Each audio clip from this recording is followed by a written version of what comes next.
noite. Boa noite a todos. Vamos aos que chegam. Meninos, a primeira coisa que eu gostaria de falar com vocês, né, é a respeito das aulas passadas. Então, meninos, eu sei que eu estou enrolando um pouco com vocês, mas pode ficar tranquilo que daqui a uns dias eu postarei. Então, vocês, quanto a isso, né, podem,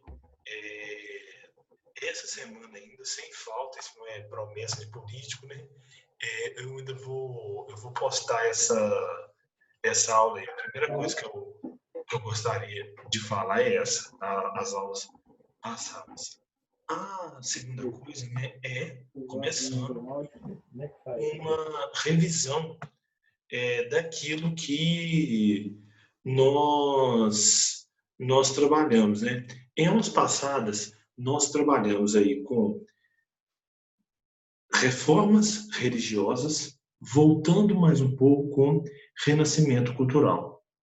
Bom, todos esses assuntos estão aí dentro da chamada Idade Moderna. E podemos dizer que hoje nós vamos começar a trabalhar a baixa idade moderna. Não existe esse termo, né?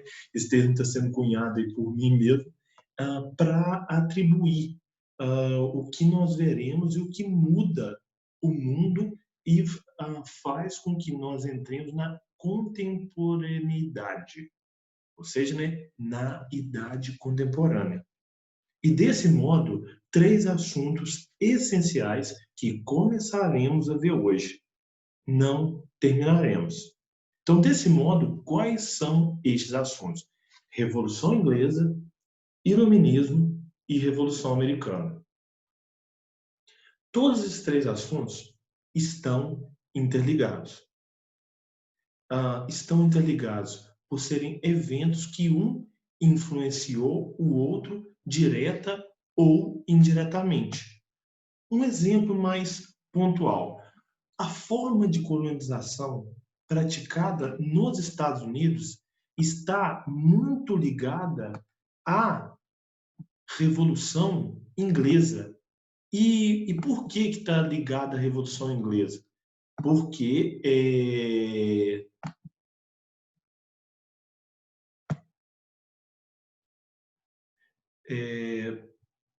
porque enquanto a Inglaterra passava por um processo revolucionário, e quem passa por processos revolucionários não tem muitas condições de tomar conta de regiões mais distantes, acabou por permitir uma negligência salutar que permitiu um desenvolvimento das colônias americanas.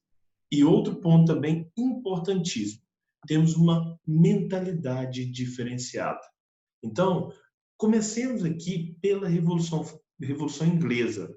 Lembro que eu tinha um ex-professor na universidade, né, que falava que foi o maior evento revolucionário da história, maior do que a Revolução Francesa. Mas nisso aí era uma visão de um sociólogo e a minha visão não concorda muito com a dele. Mas que a Revolução Inglesa teve o seu peso, teve a sua importância, isso teve sim. Marlon, começa lendo para nós aqui, vamos até a economia inglesa, fazendo favor.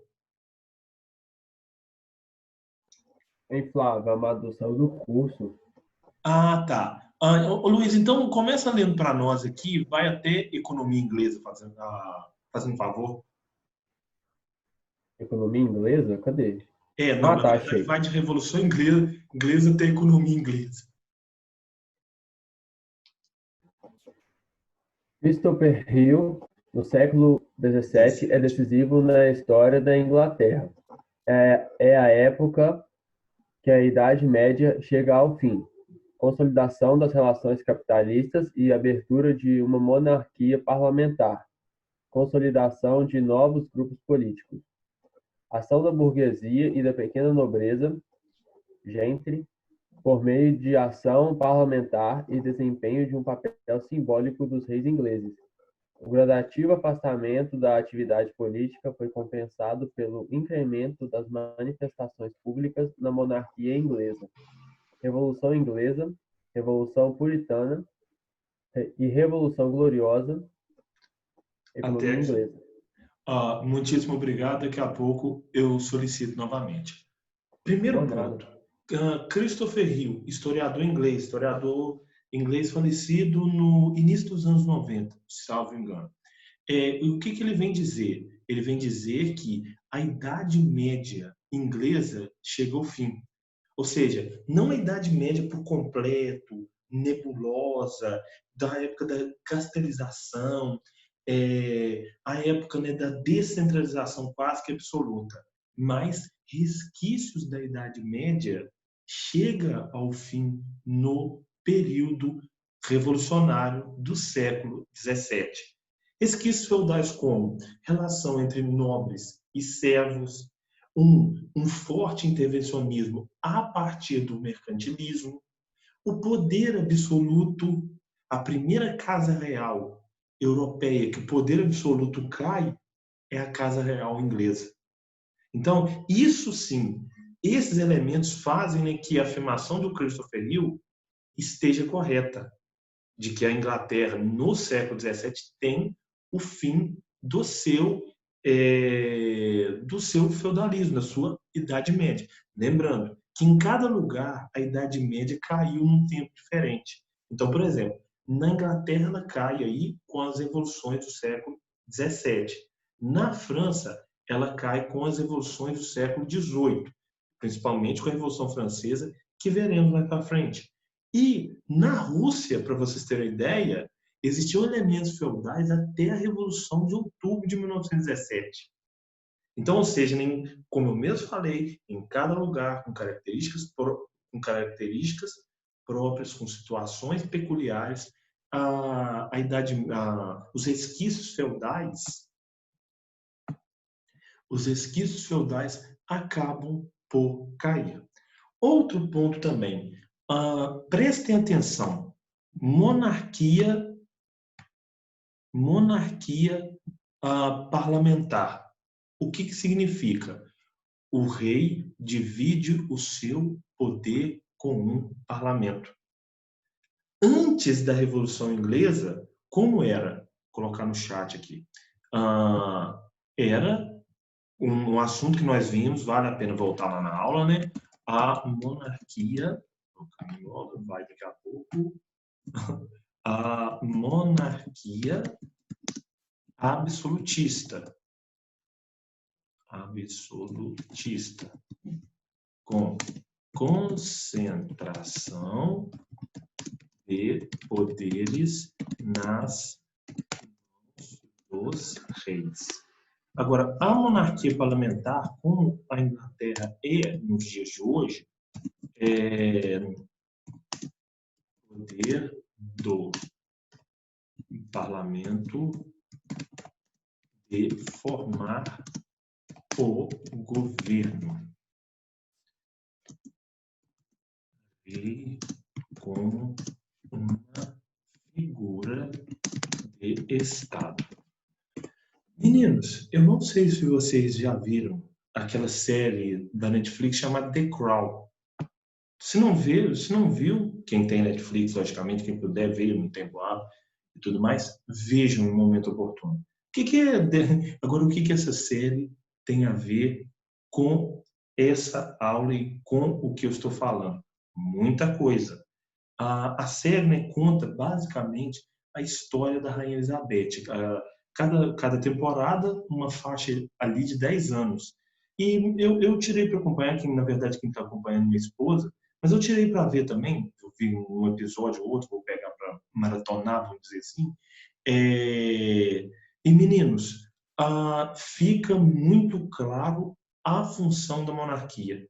É uma função decorativa? Não, é uma função de Estado, mas é uma função de Estado cerimonial, junto aos outros governos. Ela não tem o poder para falar assim, eu quero isso, eu não quero aquilo.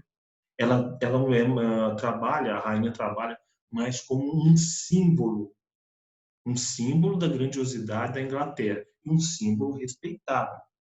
na Inglaterra e em outras regiões também, para trazer um certo equilíbrio.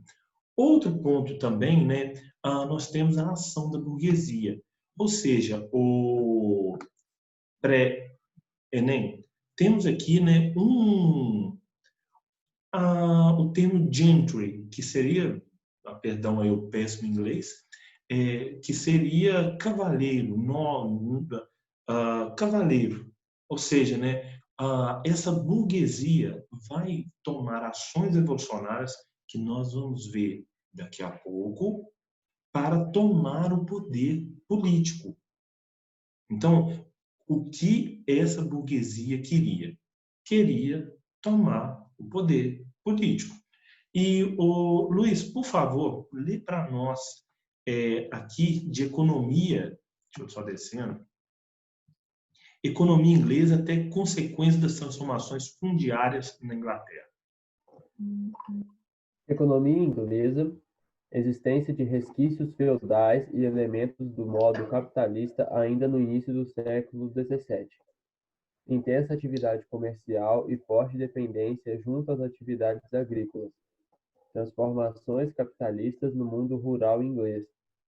Cercamentos. Aí essa palavra é diferente aqui. Processo que consistia na transformação das terras comuns em propriedades privadas. Processo de reunião de campos comunais em propriedades privadas com produção voltada para o mercado. Valorização da terra por conta da entrada de metais chegados da América. Criação de ovelhas ou produção voltada para o mercado. Proletarização dos camponeses nos campos ou nas cidades. Utilização dessa mão de obra nas cidades. Confisco, venda e distribuição de terras da Igreja após a reforma anglicana na Inglaterra. Então, vamos pegar ponto por ponto. Quando um modo de produção surge, lembrando, eu vou definir aqui o que é modo de produção, sempre é bom lembrar. Deixa eu só ir na esquerda, vamos lá. Modo de produção. Modo de produção. Maneira nas quais as sociedades mantêm suas relações políticas, econômicas e culturais ao longo de um determinado período.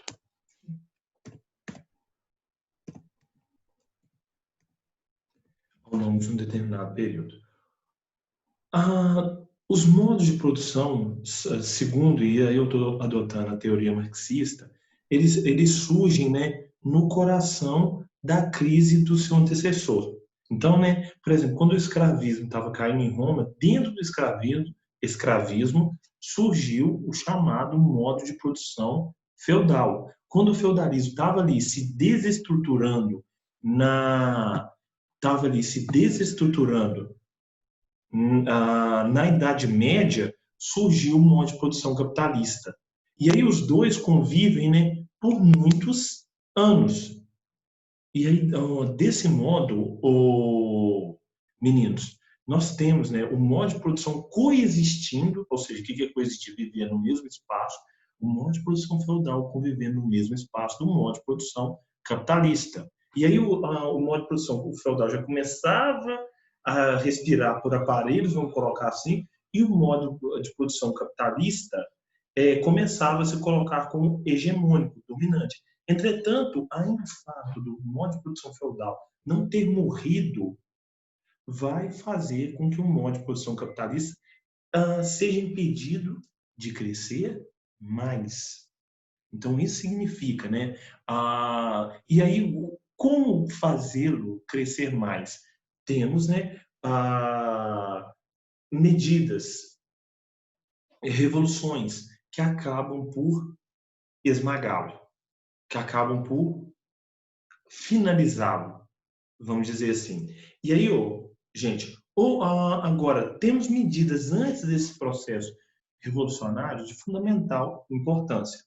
A primeira delas é intensa atividade comercial e forte dependência junto às atividades agrícolas, principalmente com os Tudor, Henrique VIII, né, o Mister Catra da época, e Rainha Elizabeth I, temos um crescimento da atividade comercial muito considerável na Inglaterra. Quando os Tudor assumem a coroa na Inglaterra, a Inglaterra era muito pobre. A Inglaterra está devastada por duas guerras insuportáveis. A Guerra dos 100 Anos e a Guerra das Duas Rosas. E aí, né, os Tudor, principalmente esses dois que eu acabei de falar, dão uma nova vida, um novo fôlego para esse país. Cada qual à sua maneira. Bom, vai ser dentro do governo dos Tudor, se eu não me engano, é, ali por volta do governo da Rainha Elizabeth, da Elizabeth I, que você tem os chamados cercamentos. Como era o processo de obtenção de terras antes desses cercamentos? Você ia numa determinada região, tomava aquela terra e ficava por ali produzindo a sua ovelha, criando a sua ovelha, criando o seu bode, produzindo ali seu trigo, produzindo ali sua batata. A partir do momento que é baixada a lei dos cercamentos, ou dos enclosures, né? O termo cercamento vem do inglês enclosures, essas propriedades comuns, essas propriedades que não tinham dono ali mediante a posse, mediante a compra, passam a ter dono. E para você garantir a posse da terra, você tem que ter dinheiro.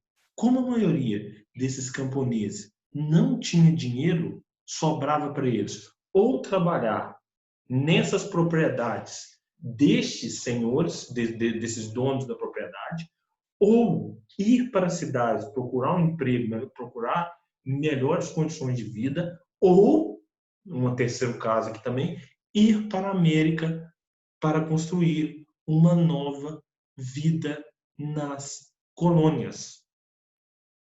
Então, ou seja, né? E quando aí vem aquela coisa, né? Mais gente produzindo na Terra não é sinal de menos pessoas passando fome. Essa situação aqui, né, relacionada ao cercamento das propriedades comunais, vai aumentar o quê? A produção de lã, vai aumentar a produção de algodão, mas a produção de alimentos por si mesma vai diminuir. Mais espaço para criar animais, mais espaço para plantação de algodão é igual a menos espaço para poder plantar trigo, batata, alimentos fundamentais no consumo diário dos ingleses. E aí, desse modo, a preocupação era abastecer o mercado manufatureiro de produção de tecidos que crescia. E a população vai passar fome. A população estou pouco lixando para ela. Essa era a mentalidade naquele momento. Isso aqui nós estamos falando antes de acontecerem as evoluções do século XVII. Isso aqui antes ainda, né? Meninos, outro ponto importantíssimo também é valorização da terra, que depois da peste negra, depois da crise do século XIV, a chegada, a entrada de metais preciosos da América volta a valorizar o preço de terras, de insumos, enfim, os preços voltam a subir na Europa, até mesmo por causa da pandemia daquele momento, né? E da pandemia daquele momento, durante o século XIV foi um período de estagnação econômica. Aluguéis estavam muito baratos, terrenos estavam muito baratos. Entretanto, com a virada para o século, digamos assim, o século XV, XVI, e com a chegada dos europeus ao continente americano, nós temos uma nova alta excessiva de preços.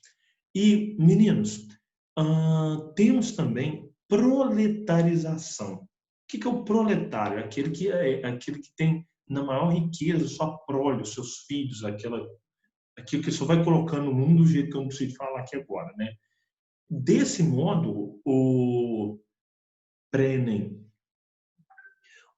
a proletarização dos camponeses melhor dizendo, né, proletarização nesse sentido é entendido como pauperização, ou seja, estavam se tornando muito pobres e estavam sendo absorvidos com mão de obra muito barata. Vai favorecer um crescimento da burguesia. Enquanto menor o salário pago ao trabalhador, maior o lucro do empregador.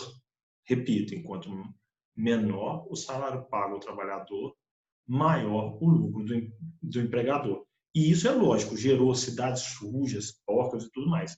Isso foi até o século XIX. Isso eu falo em outro momento. Confisco, venda e distribuição das terras da igreja após a reforma anglicana na Inglaterra. Eu falei com vocês lá das reformas religiosas e que o rei Henrique VIII teve apoio do parlamento justamente por oferecer as terras que a Igreja Católica possuía a muitos membros do parlamento, das duas câmaras inglesas, né? A Câmara dos Lordes e a Câmara dos Comuns. E aí, para criar essa igreja anglicana, essa igreja da Inglaterra, o Henrique VIII vai fazer esse oferecimento, vamos distribuir e rachar essas terras da igreja. Muitos membros do parlamento olharam e falaram assim, vamos, estamos dentro, estamos juntos, né, vamos dizer assim. E desse modo, nós vamos ter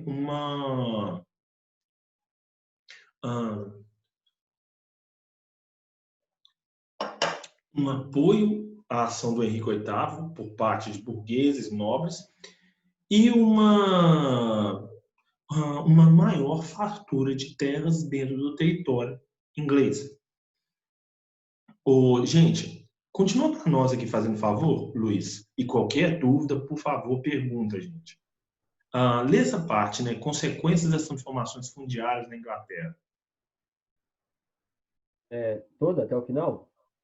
Não, até de dinamização até dificuldade. Peraí, deixa eu me localizar aqui. Onde está a dificuldade?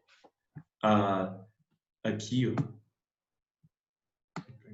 Achei. Dinamização do capitalismo no mundo rural. Aumento do fornecimento de lã. Formação do proletariado urbano. De novo, proletário. Errado. Consolidação da gente e homem. A valorização dos produtos agrícolas, aumento das tensões sociais no campo e na cidade, início da especulação fundiária, deslocamento de camponeses para a América, dificuldade na apropriação das terras comuns pelos monarcas ingleses. Então, por pontos aqui, dinamização no mundo rural. O mundo rural, o PVN, era entendido naquele momento ainda como um mundo médio, um mundo mais ligado ao imaginário medieval, aos costumes medievais, à vida medieval. Então, quando você toma conta da terra e fala, quer ter terra? Eu quero, então vai, compra. Você está trazendo o capitalismo para o campo também. Outro ponto que aí essa dinamização do capitalismo no mundo rural vai favorecer é o aumento de lã. Lã para quê? Produzir roupa. Quem produzia roupa?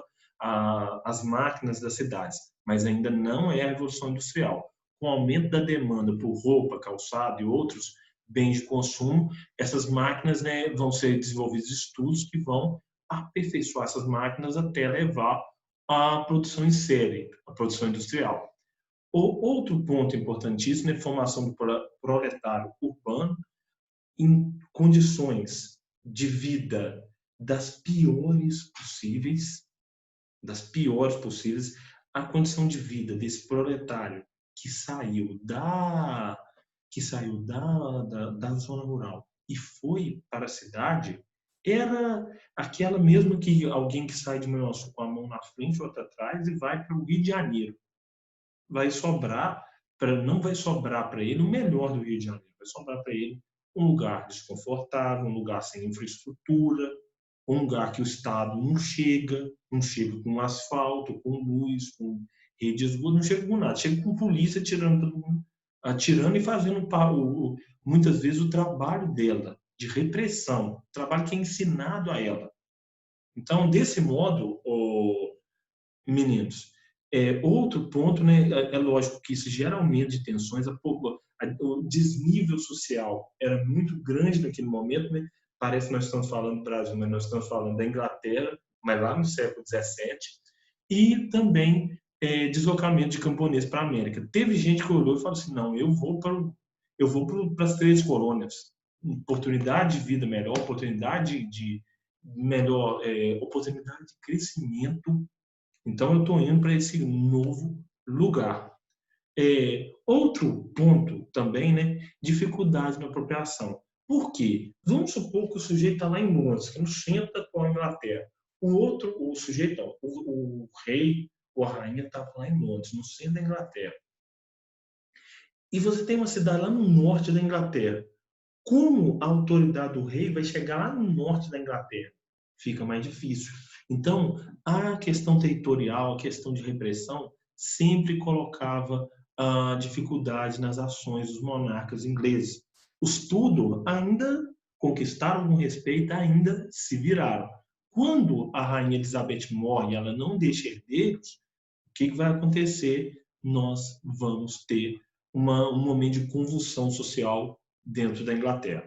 Luiz, continua para nós, fazendo favor, até Gentry, Sociedade Inglesa. Deixa eu só aqui. Ah, tá, pode descer. Presença de elementos estamentais e relações típicas de uma sociedade capitalista em desenvolvimento. Aristocracia.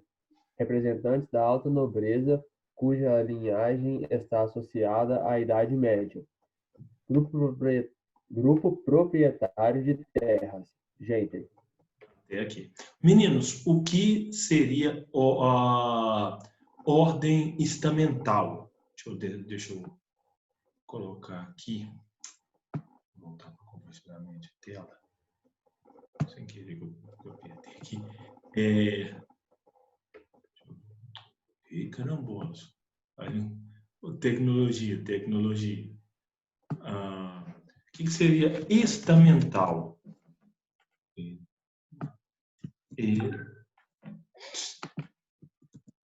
Estamental.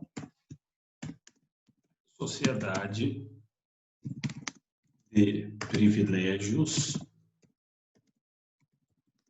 por nascimento.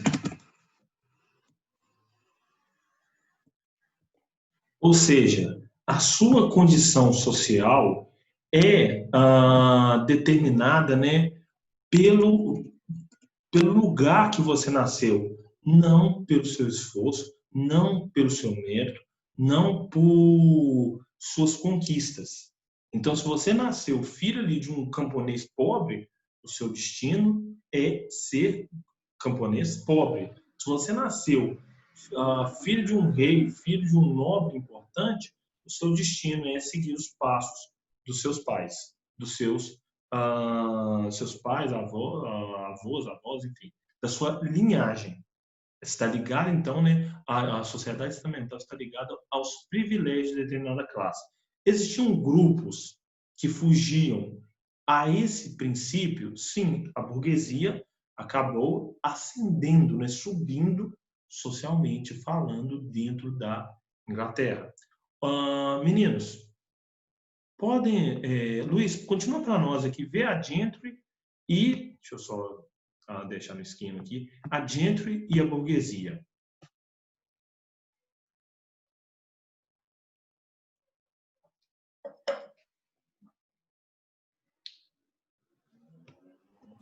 Claro, até a burguesia?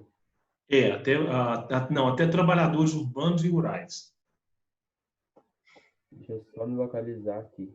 Ah, tá, achei.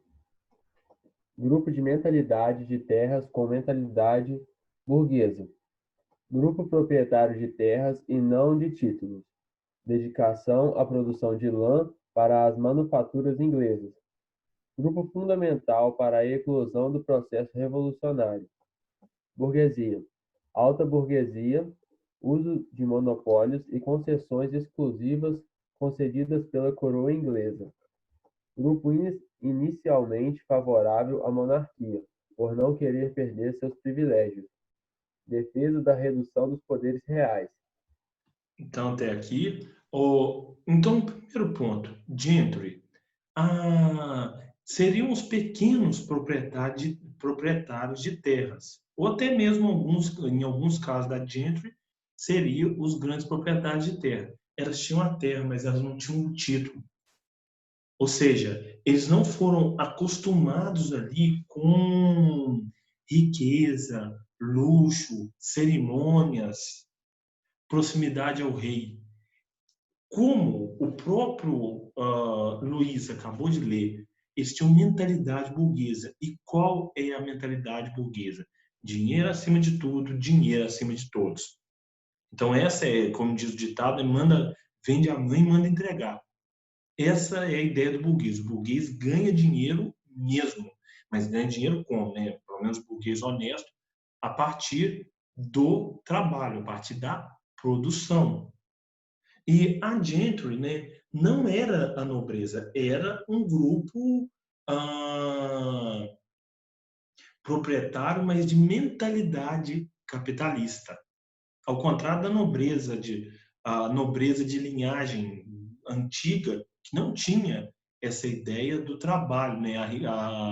Para elas o trabalho era coisa de servo, não era coisa para ela.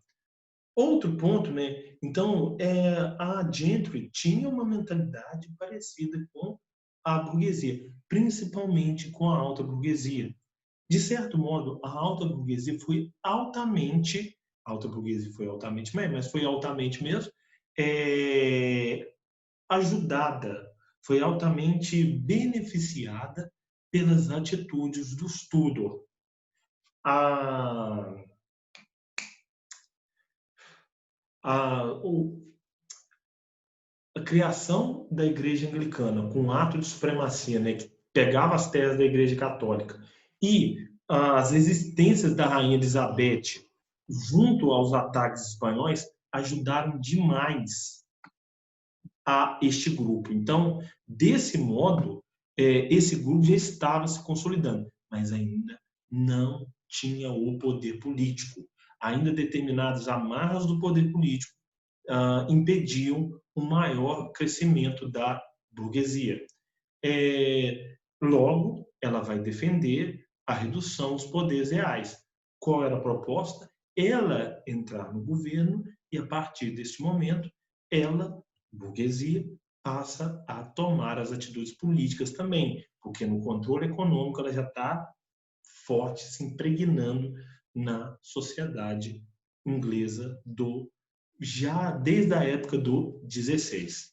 O Luiz, continua lendo para nós, fazendo favor. Deixa eu ver aqui. Você pode ler até fortalecimento do poder real. Beleza. Trabalhadores urbanos e rurais. Grupo mais oprimido com as consequências da exploração capitalista. Resquícios feudais na exploração destes trabalhadores pela alta nobreza. Elevação do preço dos produtos de primeira necessidade. Exploração capitalista nas formas de trabalho do proletariado em várias regiões. Religião na Inglaterra, perdão. Ato de supremacia que criava a Igreja Anglicana. Fortalecimento do poder real e adesão de parte da nobreza inglesa ao anglicanismo. Então, meninos, vamos pegar aqui. Em qualquer crise, em qualquer situação, não pense lá que o ricão que anda com Porsche, que anda com Audi, que anda com não sei o quê, sofre tanto como aquele sujeito que mora lá no alto da Rocinha. Não. Quem sofre em qualquer crise, em qualquer situação, são os pobres. E desse modo, mesmo a Inglaterra, que não estava numa crise econômica aguda, na verdade, nós lemos aí em cima, né, que a Inglaterra passa por um período de prosperidade econômica, a população pobre não via essa riqueza que começava a aumentar dentro da Inglaterra. Outro ponto também de fundamental importância é essa mesma classe trabalhadora, essa mesma prole, os mesmos proletariados, sentiam no bolso e no intestino a alta dos preços de gêneros de primeira necessidade. O último a passar fome dentro da Inglaterra não era a alta burguesia, não era a gentry, não era o rei ou a rainha. Quem passava fome na Inglaterra sempre foram, e em qualquer outro lugar do mundo sempre será, os mais pobres. Outro ponto de fundamental importância também, né, é a religião na Inglaterra. A religião teve um papel de fundamental importância na política inglesa. Com a criação da Igreja Anglicana, você tem, né, a eliminação do poder estrangeiro sobre a Inglaterra.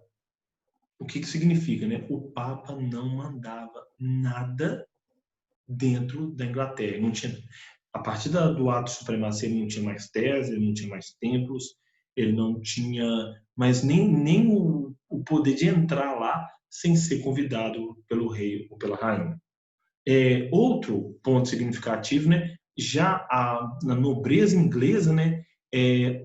Gostou dessa medida, porque ela ganhou terras divididas entre o rei e ela. Luiz, lê para nós o poder dos monarcas ingleses encontrava barreiras na ação do parlamento.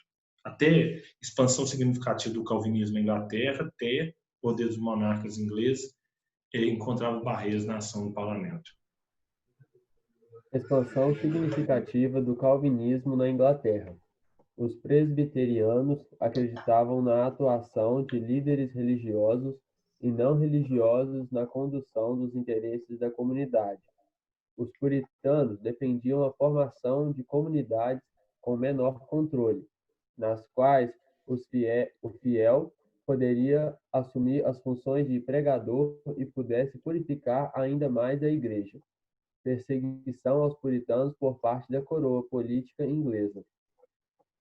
Ah, não, gente, eu emendei aqui, tá errado, é só até coroa.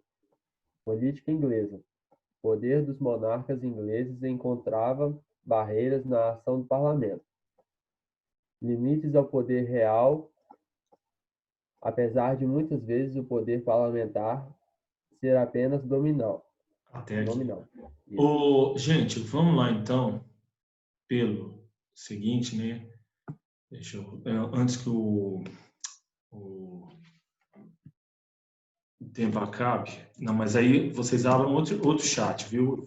Vocês podem copiar o link e nós continuaremos essa aula mais um pouco. Anglicanos versus puritanos. Religião do rei versus religião de origem calvinista. Bom, eu vou esperar esse tempo acabar para abrir com o mesmo link outra reunião para nós continuarmos essa